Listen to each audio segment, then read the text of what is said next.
warahmatullahi wabarakatuh. Waalaikumsalam warahmatullahi wabarakatuh. Waduh, kurang semangat nih. Sekali lagi ya. Assalamualaikum warahmatullahi wabarakatuh. Waalaikumsalam warahmatullahi wabarakatuh.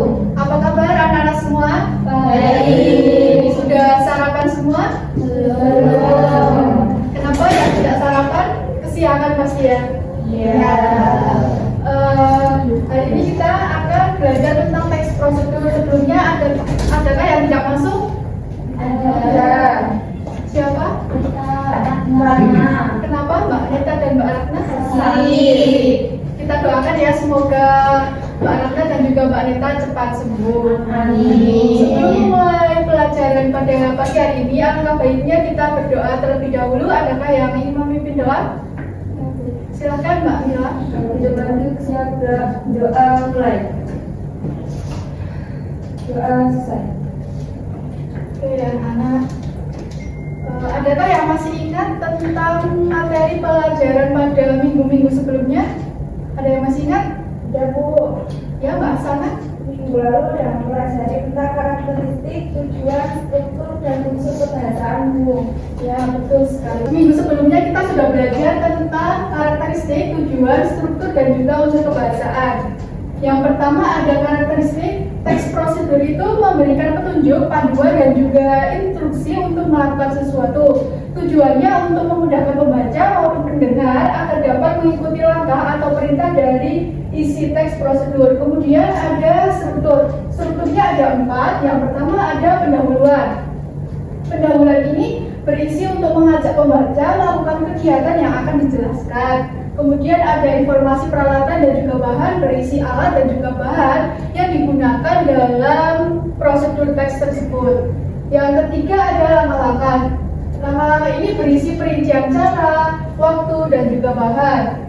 Terus yang terakhir ada penutup. Penutup di sini berisi mengulang ajakan kepada pembaca untuk melakukan kegiatan tersebut. Kemudian ada unsur kebahasaan. Di sini ada 4 unsur kebahasaan yang terdapat pada teks prosedur. Yang pertama ada kalimat resapan, yang kedua ada kalimat ajakan dan juga larangan, yang ketiga ada kalimat inversi, dan yang keempat ada kata keterangan ataupun adverbial. Dari materi minggu lalu adakah yang ingin ditanyakan? Sudah jelas semua anak-anak? Sudah. Ibu lanjut ya. Ya Bu. Ibu ingin tanya nih, mengapa urutan langkah dalam teks prosedur itu harus disusun secara runtut dan juga sistematis? Ya Bu. Ya, Mbak Mila? Urutan dalam teks prosedur harus disusun secara runtut agar pembaca mudah mengikuti langkah-langkahnya dan tidak keliru. Betul sekali. Tepuk tangan untuk Mbak Mila. Mengapa urutan dalam teks prosedur itu harus disusun secara runtut dan juga sistematis? Itu agar pembaca maupun pendengar itu tidak salah dalam melakukan sesuatu. Misalnya, kalian sedang menanak nasi, namun dalam urutan prosedur tersebut terdapat kesalahan maupun salah dalam urutannya. Nah, kalian pasti tidak akan bisa memasak nasi dengan benar maupun nasi tersebut tidak akan jadi.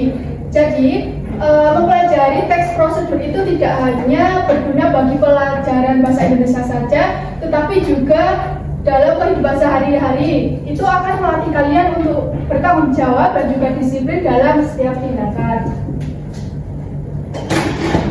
Nah, untuk tujuan pembelajaran pada hari ini yaitu peserta didik mampu menyusun langkah-langkah teks prosedur dengan tepat. Yang kedua, peserta didik mampu membuat produk akhir berupa video berisi langkah-langkah dalam teks prosedur. Nah, nantinya kalian akan membuat produk akhir ataupun proyek berupa video prosedur cara melakukan atau membuat sesuatu. Nah, sebelum lanjut untuk ke sesi berikutnya, baiknya kita ice breaking dulu agar kita semangat. Ibu minta kalian untuk berdiri ya anak-anak.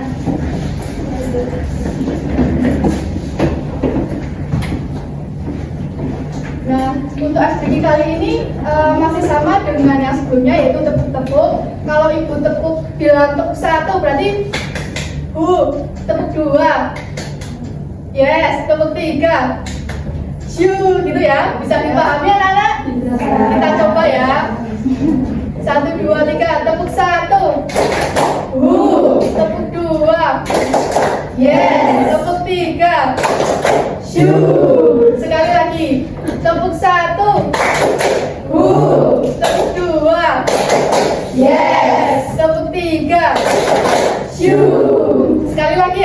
Oke, tepuk 1.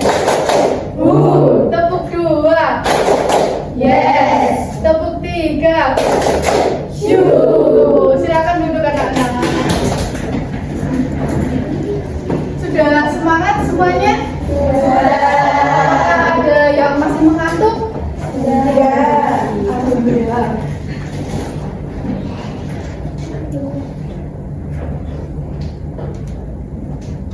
Oke anak-anak, silakan kalian simak video di depan. Nah, nantinya video ini akan menjadi referensi kalian untuk membuat tugas akhir, yaitu proyek membuat video prosedur. Silakan disimak ya anak-anak.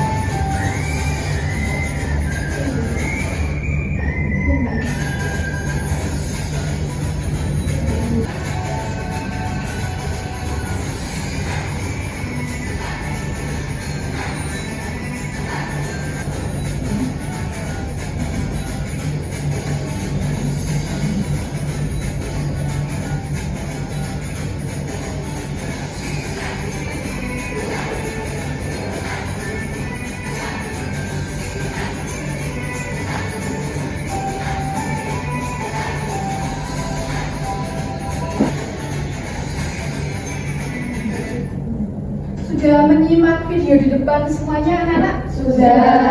Ada yang tahu video di depan ini cara membuat apa? Apakah langkah-langkah dan juga alat bahannya sudah cukup jelas? Jelas. Nah, ini videonya bisa menjadi referensi kalian cara membuat produk ataupun melakukan sesuatu ya anak-anak. Ya, Bu. Nah, kemudian kalian akan mengerjakan rancangan secara berkelompok. Kelompoknya mau ibu yang menentukan atau kalian yang memilih sendiri? Milih sendiri. Baik, silakan untuk bergabung dengan kelompoknya 3 sampai 4 anak.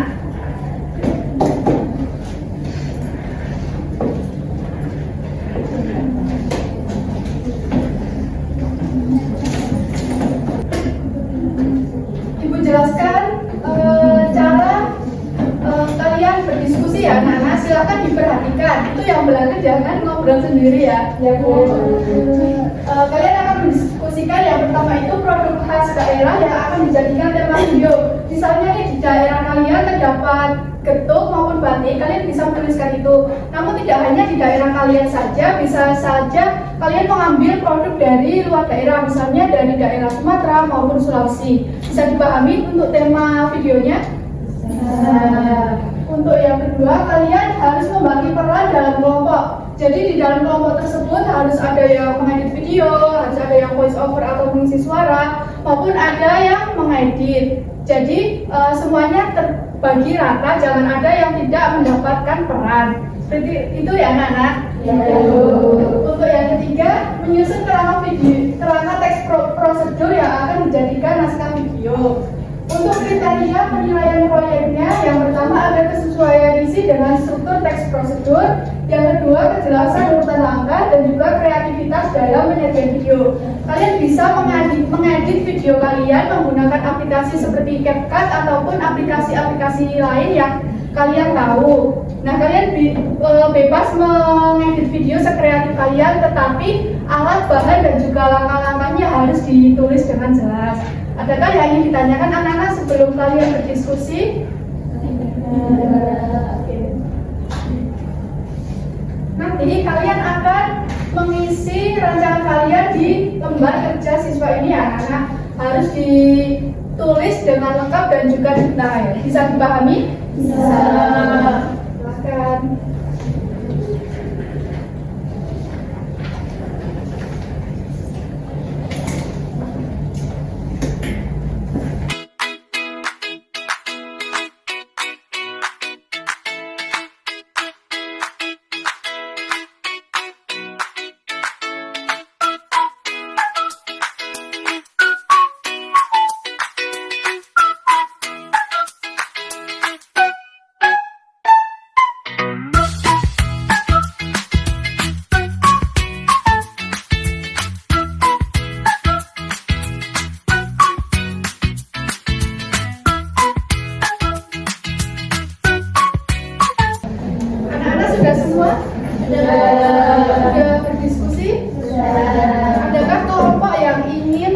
silakan hasil rancangannya, silakan satu kelompok saja.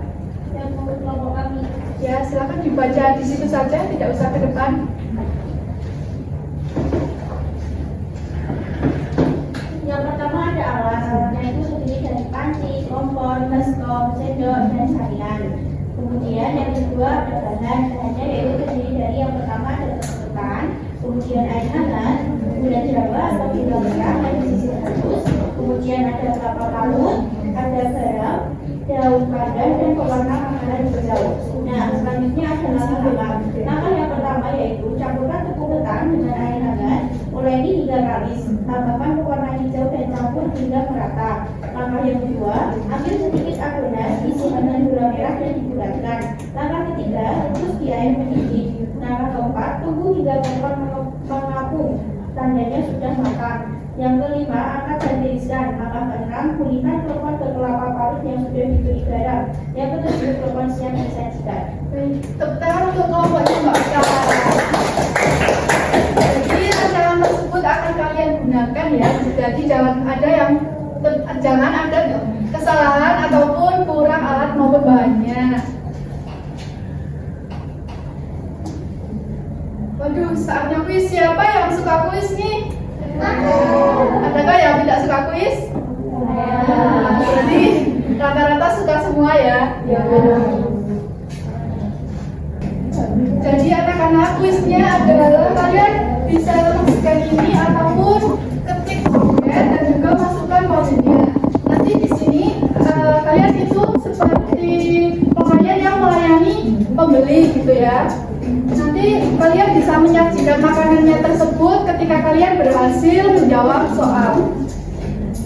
Silakan bisa di-scan. Nanti untuk 3 anak yang bisa menjawab dengan benar akan mendapat hadiah dari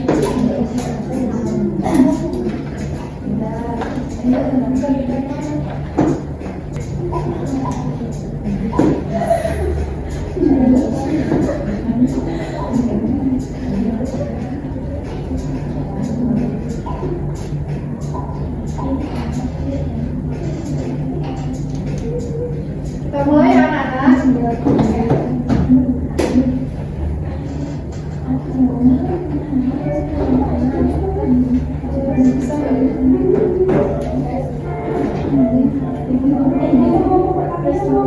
Enggak, itu restart dulu.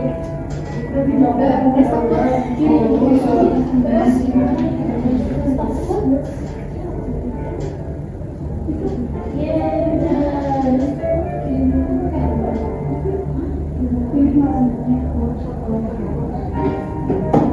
Ini restart.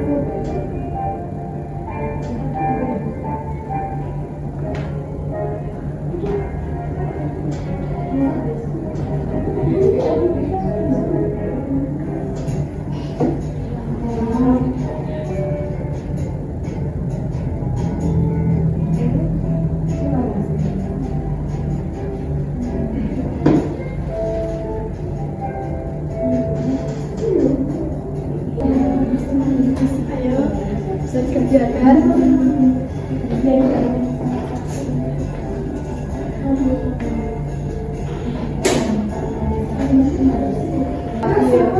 Ayo semuanya, jangan sampai tertinggal.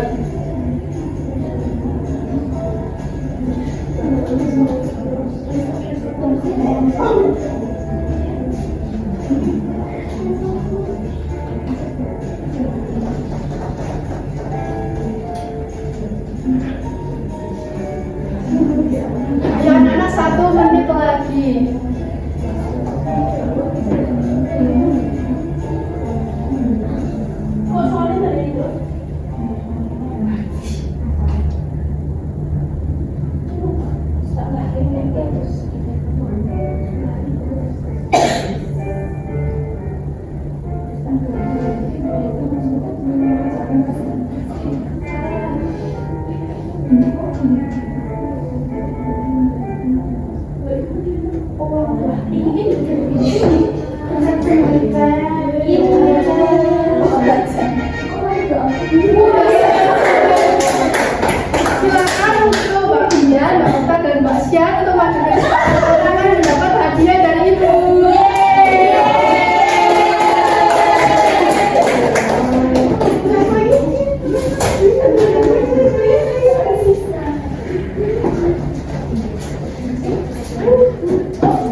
Oke,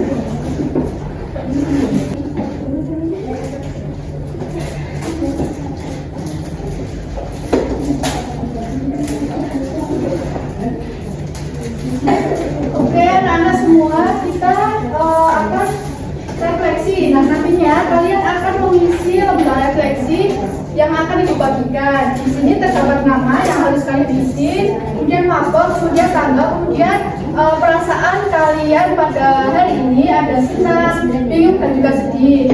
Kemudian hal yang menarik pada pembelajaran hari ini, kemudian hal yang belum kalian kuasai pada hari ini, kemudian hal yang sudah kalian kuasai. Bisa dipahami anak-anak? Bisa. Silakan diisi ya. Ibu beri waktu 3 sampai 4 menit untuk mengisi.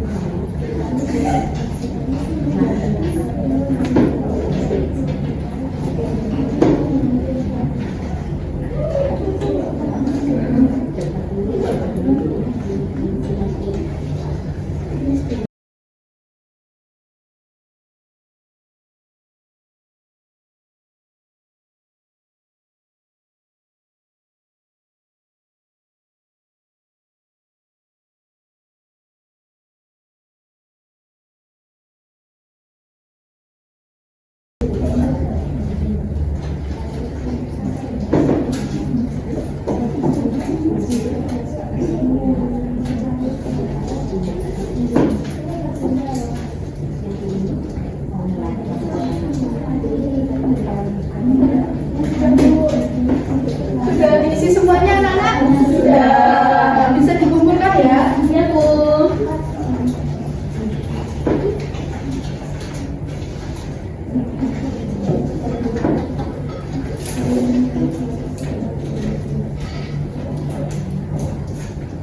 Terima kasih anak-anak. Nanti refleksi ini akan menjadi pesan untuk ibu untuk lebih baik ke depannya. Sebelum itu, apa kesimpulan dari pembelajaran hari ini? Adakah yang bisa menyimpulkan? Silakan Mbak Mila. Kesimpulan pembelajaran hari ini adalah ekspresi itu berisi petunjuk, panduan maupun instruksi untuk melakukan sesuatu. Tujuannya untuk memudahkan kita dalam mengikuti langkah atau perintah dari isi teks. Dalam menulis teks prosedur, langkah-langkahnya juga harus disusun secara sistematis agar pembaca atau pendengar tidak salah dalam mengikuti teks prosedur tersebut. Betul sekali, tepuk tangan untuk Mbak Mila. Kita telah sampai di ujung pembelajaran. Ibu ucapkan terima kasih kepada anak-anak semua yang telah antusias dalam mengikuti pembelajaran hari ini. Semoga ilmu yang kita dapat hari ini bisa bermanfaat untuk kedepannya. Amin. Sebelum menutup pembelajaran, kita baca alhamdulillah secara bersama-sama. Alhamdulillahirrahmanirrahim. Sekian dari Ibu. Apabila terdapat kekurangan maupun kesalahan, Ibu ucapkan mohon maaf yang sebesar-besarnya. Jangan lupa tugasnya dikerjakan. Terima kasih. Wabillahi taufiq wal hidayah. Wassalamualaikum warahmatullahi wabarakatuh. Waalaikumsalam warahmatullahi wabarakatuh.